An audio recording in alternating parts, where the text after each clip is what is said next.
Friends, എല്ലാവർക്കും നമസ്കാരം. Entertainment കീഴിലേക്ക് എല്ലാവർക്കും സ്വാഗതം. യെസ്, എന്റർടൈൻമെന്റ് കിഴി കച്ചറയാണ്. കച്ചറ IPL കച്ചറ. എന്തപ്പോ കച്ചറ ഒന്നും കൂടുന്നില്ലല്ലോ. ഇന്ന് കച്ചറ തുടങ്ങിയിട്ട് കൂടാലോ. അതിന് മുന്നേ എന്തിനാ മറ്റേ കോട്ടയത്ത് വെള്ളപ്പൊക്കം ഉണ്ടെന്ന് പറഞ്ഞിട്ട് ഇപ്പൊ തന്നെ അത് പൊന്തിച്ചു കുടിക്കേണ്ട ആവശ്യമൊന്നുമില്ലല്ലോ. എങ്ങനെ? അല്ല, കോട്ടയത്തോ തിരുവനന്തപുരത്തോ വെള്ളപ്പൊക്കം ഉണ്ടെന്ന് എഴുതിയിട്ടേ ഇവിടെ തുണി പൊന്തിച്ചു കുടിക്കേണ്ട ആവശ്യമില്ലല്ലോ. കളി തുടങ്ങട്ടെ, എന്നിട്ട് തരാം. എന്തെങ്കിലും പറഞ്ഞു വരുമ്പോഴേക്കും അവൻ തുണി പൊക്കി കാണിക്കും, അല്ലെങ്കിൽ അതിനെ കുറിച്ചായിരിക്കും സംസാരിക്കാൻ. അല്ല, ഞാനൊരു ഉദാഹരണം പറഞ്ഞു എന്നുള്ളൂ. അല്ലാതെ ഇപ്പൊ 28-ാം തീയതി നടക്കുന്ന കളിയെ കുറിച്ച് പറഞ്ഞിട്ട് ഇവിടെ എന്നിട്ട് അതിന് മുന്നേ ഇവിടെ അടിയ എന്തിന്റെ ആവശ്യം? കളി അടിയൊന്നുമില്ല, ഇന്ന് കച്ചറൊന്നുമില്ല. ഇന്ന് ഒരു ജയ് വിളിക്കാനാണ് വന്നുള്ളത്. അതായത് ചെന്നൈക്ക് ഒരു ജയ് വിളി. വിസിൽ പോടറാ. വിസിലടിക്ക് അറിയോ? ഞാൻ ചെന്നൈ ആരാധകനല്ല, അതുകൊണ്ട് എനിക്ക് പഠിക്കണ്ട. നീ പഠിക്കണം. അല്ല, ഞങ്ങൾക്ക് ഇത് തന്നെ ധാരാളം. ഈ ഒരു വിസിലടിക്ക എന്ന് പറയുന്നില്ലേ, അത് തന്നെ മതി. അത് തന്നെ വലിയ വിജയമാ. ആയിക്കോട്ടെ, വീഡിയോ എടുത്തു പോട്ടെ. ഓക്കെ, എന്തായാലും നമ്മുടെ സഞ്ജു സാംസൺ ആള് ചെന്നൈയിലെത്തി. അതിൻ്റെ ഒരു വൈബ് ഭയങ്കര കേട്ടോ. അതിൻ്റെ അലയൊലികൾ ഇവിടെയുണ്ട് കേട്ടോ. കേരളത്തിലും സംയുക്തമായ ടീമായി മാറിയോ എന്നൊരു സംശയമുണ്ട്. അതായത് ചെന്നൈ കേരളത്തിന്റെയും തമിഴ്നാട്ടിന്റെയും മെയിൻ ടീമായി മാറിയിരിക്കുന്നു. എന്തായാലും ടസ് കേസ് ഒന്നും ഇല്ലല്ലോ. ഇല്ലേ? അപ്പം അയ്യോ, ഓർമ്മിക്കല്ലേ. കേരളത്തിന് ഒരു ടീമിന് സ്വപ്നം മാത്രം.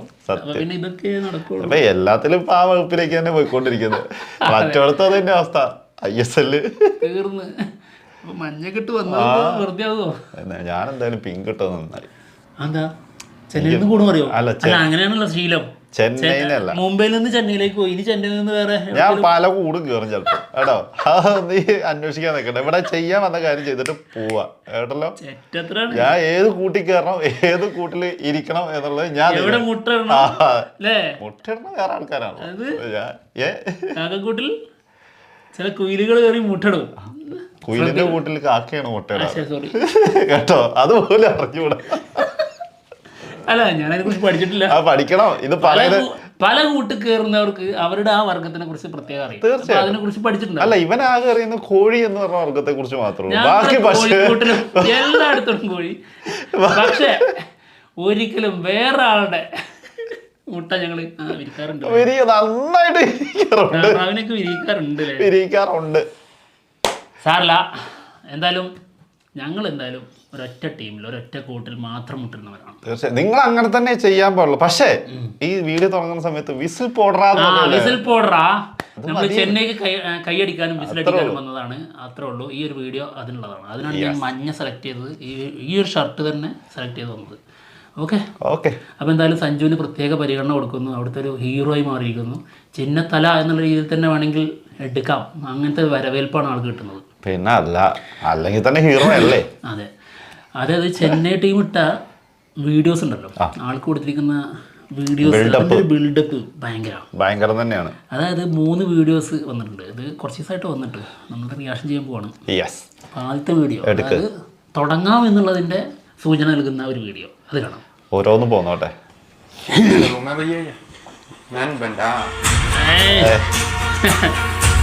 കാലിഷ അല്ലേ? അതുപോലെ തന്നെ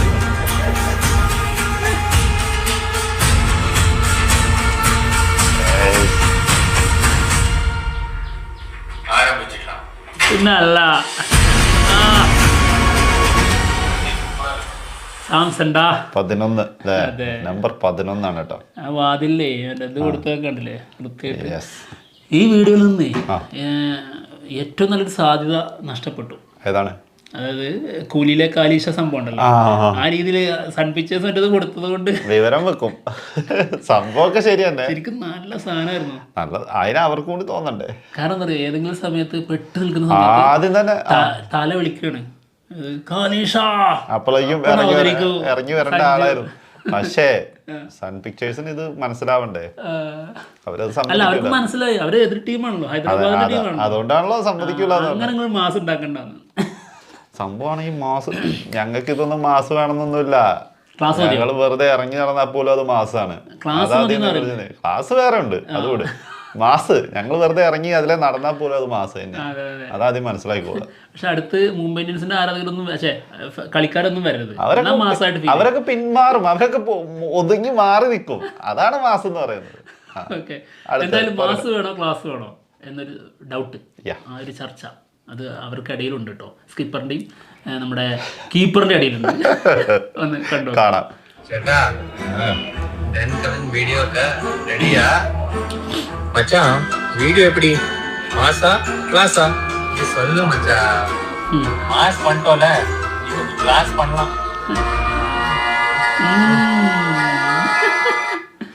ഇനി ഒരു ക്ലാസ് ആയിട്ടാണ് വരാൻ. ക്ലാസ് ആണെങ്കിൽ ഞാനൊന്ന് ഉറങ്ങിയിട്ടൊക്കെ വരുള്ളൂ. അങ്ങനത്തെ ക്ലാസ് അല്ല, ശരിക്കും നിനക്ക് ക്ലാസിക് കേറും, ഫീലിങ്സ് വരും, വിസിൽ പോടും. മറ്റേ ഫീലിങ്സ് ഒന്നും പോലെ ആവരുത്. നോക്കിക്കോ, കണ്ടോ, നല്ല സാധനം. കിട്ടില്ല ഞാൻ ഉറപ്പായിരുന്നു. ഓക്കെ കണ്ടോക്കാം. ആ ക്ലാസിക് മൂവി ഏതാണ്? ക്ലാസിക് മൂവിയോ ക്ലാസിക് വീഡിയോ എന്താണെന്നുള്ളത് കാണാം. ശരിക്കും ഇത് മാസാക്കേണ്ട സാധനമായിരുന്നു ഇവർക്ക്. ഒരു മാസം ഓൾറെഡി കുറെ ചെയ്തു എന്നാ പറഞ്ഞത്. അത് ചെയ്തോണ്ടല്ല, മ്യൂസിക് മൊത്തം അത് ശരി, മാസം മൊത്തം അവിടെ അവര് കൊണ്ടുപോയല്ലോ, പിന്നെ എന്ത് ചെയ്യാനാ. പിന്നെ നമ്മളാ പറഞ്ഞ സാധനം വെറുതെ ഇറങ്ങി നടക്കുക. മാസാണ് ഇത്. നല്ലൊരു 1.5 വീഡിയോ ആണ്. കാണാം.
കൊറേ ഉണ്ട് തരാൻ, വായിച്ചു തരണേ. വേറെ കാര്യം പറയട്ടെ, ഇങ്ങനത്തെ പരിപാടിക്ക് ചെന്നൈ അതൊരു സത്യം. റോർ 2026 ഉണ്ടല്ലേ എൻ്റെ മോനെ. അതായത് ഇവരുടെ അന്ന് മുതൽ തുടക്കം മുതലുള്ള വലിയ സ്റ്റാറുകളെ മൊത്തത്തിൽ അതും ഗ്രൗണ്ടിലേക്ക് ഇറക്കിയിട്ട് എന്താ പരിപാടി. ക്രിക്കറ്റ് ആകുമ്പോൾ ക്രിക്കറ്റ് കളിച്ച് തന്നെ അതിനെ ആദരം അറിയിക്കുക എന്നുള്ള പറഞ്ഞ സാധനം. ഓ പൊളി. മറ്റെന്താ, ഏതെങ്കിലും സ്റ്റേജ് പ്രോഗ്രാമിൽ അവിടെ ഇവിടെയും കുറച്ച് 4 കർട്ടൻ വലിച്ചിട്ടോ, എന്നിട്ട് അല്ലേ പരിപാടിയാ, കുറച്ച് നടിമാരെ വിളിക്കും. മുമ്പേ ഒക്കെ അങ്ങനെ ചെയ്യുന്ന ആൾക്കാരാ. നടിമാരെ കൊണ്ടുവരും, ഡാൻസ് ചെയ്യിപ്പിക്കും, എന്നിട്ട് അവരെ അതിനിടയിൽ നടത്തി എന്നത്. അതല്ല, ഇതാണ് സാധനം. ഞങ്ങൾ മറ്റേ മാനുഷികമായിട്ട് ബന്ധം ഇങ്ങനെ നിലനിർത്തി കൊണ്ടുപോകുന്ന ആൾക്കാരാണ്. ക്രിക്കറ്റിനെ ആ രീതിയിൽ ആദരിക്കാറുണ്ടല്ലോ. അപ്പൊ ഹൈഡനെയും മൈക്ലാസിനെയും ക്രിക്കറ്റിനെ ക്രിക്കറ്റ് ആയിട്ട് തന്നെ മറ്റേ ട്രീറ്റ് ചെയ്യണം. അല്ലാണ്ട് ക്രിക്കറ്റിനെ കൊണ്ടുപോയിട്ട് സിനിമയായിട്ടല്ല ട്രീറ്റ് ചെയ്യേണ്ടത്. ഈ ക്രീന്റെ ഇടയിൽ എന്തോ ഒരു പ്രശ്നമുണ്ട്. പ്രശ്നമുണ്ട്. കളി അതായത് ക്രിക്കറ്റും സിനിമയും തമ്മിൽ ബന്ധപ്പെടുത്തരുത്. ക്രിക്കറ്റ് ആയിട്ട് തന്നെ പോകണം. സംഭവം ക്രിക്കറ്റ് എല്ലാവുമായി ബന്ധപ്പെട്ട് കിടക്കുന്നുണ്ട്, രാഷ്ട്രീയപരമായിട്ടും സാമൂഹികമായിട്ടും ഒക്കെ. പക്ഷേ ചെന്നൈ ചെയ്ത ഈ ഒരു സംഭവം എല്ലാവരും കണ്ടുപിടിക്കേണ്ടത്, കൈയടിക്കേണ്ട സാധനം ആരെ കൊണ്ടും പറ്റില്ല. എന്താ കാര്യം പറയാലോ, വിസിൽ പോടടാ. വിസിൽ അടിക്കാൻ അറിയില്ലടാ. അത് പിന്നെ എന്തായാലും വരുമല്ലോ. സത്യമായിട്ട് പറയാം. അതായത് ഇപ്പൊ റെയിനെയും മറ്റുള്ളവരെയും അവർക്കൊക്കെ കൊടുക്കുന്ന ഒരു ബിൽഡപ്പും ആ ഒരു എൻട്രിയും എല്ലാവർക്കും ഇപ്പൊ ഹൈഡനൊക്കെ വന്നിട്ട് എന്താ രസം. സഞ്ജുവിന്റെ, അതായത് മുരളീധരനെയാണ് സഞ്ജു നേരിട്ടത്. സഞ്ജു കൊടുത്ത റെസ്പെക്ട് ഉണ്ട്. ആള് നല്ലൊരു നടനും കൂടിയാണ്. അതായത് അടിക്കാൻ കഴിയാത്ത പോലെ അഭിനയിക്കേണ്ടിയിരിക്കുന്നു. ഒന്ന് പിന്നെ ബാക്കിൽ നിൽക്കുന്നതും ഒരു ലെജൻഡാണ്. ഏത് ധോണി. അപ്പൊ രണ്ടുപേരെ റെസ്പെക്ട് ചെയ്യുന്ന രീതിയിലാണ് ആള് ചെയ്തത്. അതായത് വിട്ടിട്ട് സ്റ്റംപ് ചെയ്യാൻ പറ്റുന്ന രീതിയിലേക്ക് കാര്യം എടുത്താണ്ടോ. പിന്നെ ആളെന്താണ് കാണിക്കുന്ന ഒരു ഷോട്ടുണ്ട്, മാസ് 6. പിന്നെ ചിലരൊക്കെ പറഞ്ഞു കണ്ടു, ചിലർക്ക് മനസ്സിലായില്ല. ഓ, ഈ കിഡ്സിനൊന്നും മുരളീധരനെ കളിക്കാൻ കഴിയില്ല എന്ന്. മുരളീധരനെ കളിച്ച ചരിത്രമുണ്ട്, IPL എടുത്ത് നോക്കിയാൽ മതി. അല്ല മുരളീധരനെ കളിക്കാൻ കഴിയാഞ്ഞിട്ടൊന്നുമല്ല, അവിടെ നമ്മൾ കൊടുക്കേണ്ട റെസ്പെക്ട് ഇല്ലേ, ആ സംഭവം കൊടുക്കുന്നു എന്ന് മാത്രമേ ഉള്ളൂ. അല്ലാതെ ഇപ്പം ഇവരൊക്കെ ഇപ്പൊ എന്താ മറ്റേ ഹൈഡം വന്ന് അടിച്ചത്, അതിപ്പം ക്രിക്കറ്റ് അടിച്ചുകൊണ്ടിരുന്നപ്പോ സച്ചിൻ കളിക്കുന്നില്ലേ, അത്രേ ഉള്ളൂ. അതേപോലെ ആ പ്രായത്തിലത്തെ ആൾക്കാർ ക്രിക്കറ്റ് കളിക്കാതിരിക്കും, മാറിയിരിക്കൊന്നല്ലോ ചെയ്യുന്നത്. അവര് കളിക്കും. മൈക്കിൾ അസീമിനെ മറ്റേ ബ്രാവോനെ കൊണ്ടുവന്നിട്ടുണ്ട്. ഇവരൊക്കെ ക്രിക്കറ്റ് കളിച്ചുകൊണ്ടിരുന്ന ആൾക്കാരാണ്. അപ്പൊ അവരെ അത് വെച്ചിട്ട് നമ്മളൊന്ന് പരിഗണിക്കുന്നു, അത്രേ ഉള്ളൂ. കൊടുക്കുന്ന റെസ്പെക്റ്റ് ആണ്. യെസ്, തീർച്ചയായിട്ടും. അപ്പൊ എന്തായാലും ആ രീതിയിൽ ചെന്നൈന്റെ ഈ പ്രത്യേകിച്ച് റോർ 2026 അതൊരു ഒന്നൊന്നര സംബന്ധനയായിരുന്നു. അതിൽ സ്പീച്ചും കാര്യങ്ങളും. സഞ്ജുവിന്റെ പേര് പറഞ്ഞപ്പോ എന്റെ മോനെ ഇളകായിരുന്നു. അതാണ്, ഞങ്ങളല്ലെങ്കിലും നിലത്ത് തൊട്ടു വന്നിച്ചു തുടങ്ങുന്ന ആൾക്കാരാ, അല്ലാണ്ട് മണ്ണിലിറങ്ങിയിട്ടുള്ള വിണ്ടിലാണ്. അഹങ്കാരത്തിന്റെ മൂർത്തി എവിടെയാണോ ഇപ്പൊ അവിടെ നിന്ന് അങ്ങോട്ട് വലിച്ചിടുമ്പോ കിട്ടുന്ന ഒരു സുഖം ഉണ്ടല്ലോ, അതാണ് നമ്മുടെ ജീവിതത്തിൽ ഏറ്റവും കൂടുതൽ നമ്മൾ ആഗ്രഹിച്ച് നമ്മൾ സന്തോഷിക്കുന്ന നിമിഷം. അതാണ്. പക്ഷെ വല്ലപ്പോഴും ആണെങ്കിലും വലിച്ചു താഴെ ഇടുന്നുണ്ടോ അത്ര നോക്കിയാൽ മതി. മതി, ഒരു തവണ ഞങ്ങൾ വലിച്ചു താഴെ ഇട്ടിട്ടുണ്ടല്ലോ, ഞങ്ങൾ അതിൽ ഹാപ്പിയാണ്. ഇനി എത്ര തവണ ചാടി വലിച്ച് ഇതുവരെ വലിച്ചെറിയാൻ കിടക്കുന്നു. ഞങ്ങൾ 3 തവണ ഷോൾഡറിൽ ചവിട്ടി കയറി തലയുടെ നെറുകെ. അല്ലെങ്കിൽ നിങ്ങൾക്ക് ഈ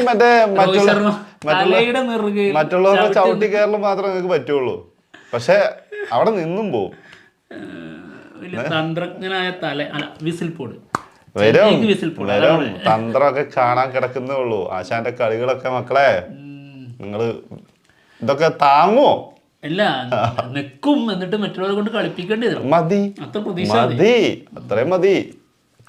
ഒരു 6 എങ്കിലും അടിക്കാൻ പറ്റുമെന്ന് ഞാൻ നോക്കണം. അതിനുള്ള മറുപടി ഓരോ 6-നും 10 രൂപ ടൂർണമെന്റില്. അതായത് ധോണി അടിക്കുന്ന ഓരോ 6-നും 10 രൂപ. ധോണി അടിക്കുന്നതിൽ പറഞ്ഞത് ഇവന് ഭാഗ്യം, അതായത് കുറച്ചെണ്ണത്തിന് കുറവായിരിക്കും. മറ്റേ സഞ്ജു ഒക്കെ അടിക്കുന്നതിനൊക്കെ കണക്ക് പറയാൻ നിന്നായിരുന്നെങ്കിൽ തല മാറി നിൽക്കുന്നല്ലേ പറഞ്ഞേ. അതന്നെ, തല ഓരോ 6 അടിക്കുന്ന മതി. ഒരു 6-ന് 10 രൂപയാണ് കേട്ടോ. ഓക്കെ, അപ്പൊ സെറ്റ്. അപ്പൊ എന്തായാലും ഞങ്ങൾ പോവാണ്. മറ്റുള്ള വിശേഷങ്ങൾ ബെറ്റ് എല്ലാവരും കേട്ടല്ലോ. എന്തായാലും പോവാണ്. മറ്റുള്ള വിശേഷങ്ങളുമായിട്ട് ഉടനെ തന്നെ വരാം. ബൈ.